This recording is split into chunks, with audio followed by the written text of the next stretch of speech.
मनामध्ये संकल्प विकल्प आला, पण ज्यावेळेस वाळी बाहेर आला त्यावेळेस त्या विवराच्या द्वाराला जी शिळा बघितली आणि पुन्हा वाळीच्या मनामध्ये त्याच्या विषयीची जी काही बुद्धी ती पालटली आणि म्हणू लागला की हा असणारा वाळी माझा सख्खा भाऊ आतापर्यंत होता, पण या वाळीनं मी मारण्या विवरात गेल्याच्या नंतर माझा शोध करण्याच्या ऐवजी या बिळाला शिळा लावली आणि तो लंकेमध्ये जाऊन माझं राज्य तो किष्किंधेमध्ये गेला आणि किष्किंधेमध्ये जाऊन माझं राज्य भोगू लागलाय.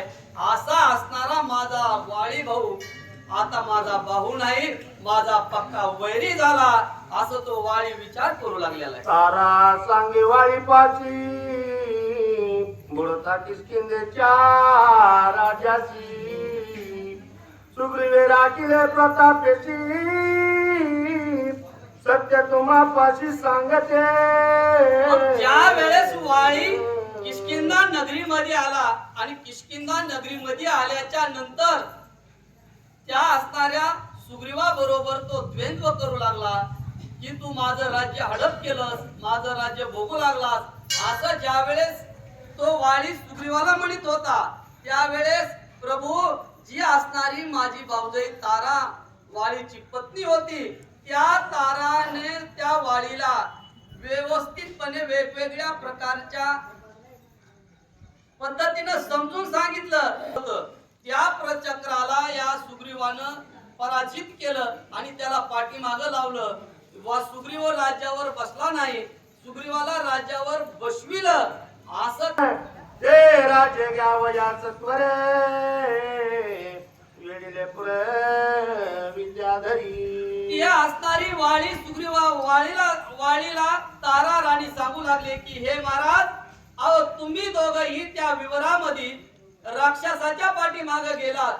हे असणार परचक्र आपल्या शत्रूला कळालं आणि त्या शत्रूने तुम्ही दोघं भाऊ विवरात गुंतलात, म्हणून या ठिकाणी चाल केली आणि ते आपल्या राज्यावर राज्य घेण्यासाठी आले होते.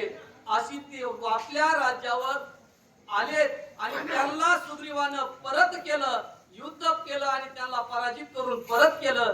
त्याची कथा तारा वाळीला सांगू लागले. विरोधोनी नगर नागरात निरोधिले स्त्रिया कुमारात अखांत देखोनी समग्रा ऋषी सोरा प्रमचिता.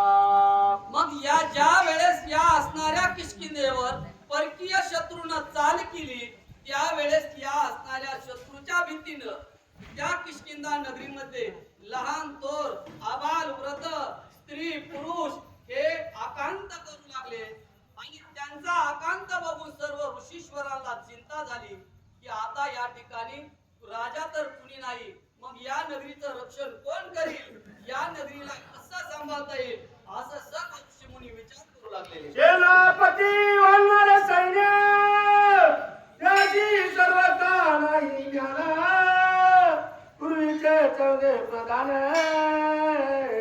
आले धावून तुम्हापाशी. आणि मग हे महाराज या ठिकाणी ज्या वेळेस त्या ऋषी मुनीला चिंता लागली त्यावेळेस या सेनापती प्रधान हे होते, पण त्यांना या नगरीचं कसं रक्षण करावं, या नगरीचं कसं रक्षण करावं याचं ज्ञान नव्हतं. म्हणून त्या ऋषी मुनीला चिंता लागली आणि पुन्हा जे काही या आपल्या राज्याचे जे काही मुख्य प्रधान होते ते प्रधान सुग्रीवाकडे गेले आणि त्यांची विनंती करून त्यांना पुन्हा लंकेत किष्किंधेमध्ये आणलं. असं वाळीला तुम्हा दोघाच्या नाव्यात युवराले रुची समजताय तव विवरी रुधिर देखील वाहत सुग्रीवर रथ देखील. मालक ज्या वेळेस या नगरीमध्ये प्रधान ऋषी मंडळी हे तुम्हाला शोधत तुम्हाला परत किष्किंधा नगरीमध्ये आणण्यासाठी ज्या वेळेस आले त्या बिळाकडे आले त्यावेळेस त्या बिळामधून रक्ताचा प्रवाह येत होता. हे ऋषीश्वरांनी आणि प्रधानांनी बघितलं आणि त्या ठिकाणी त्यांना चिंता झाली की या ठिकाणी तुमचा घात झाला, असं त्यांच्या मनामध्ये विकल्प आला. माहिती वाळीला सांगू लागले. रुद्र जे कोणी सप्यानं सुरी वस्तू एकाच घालून अवघ्या द्वारी बैचवून सुधीला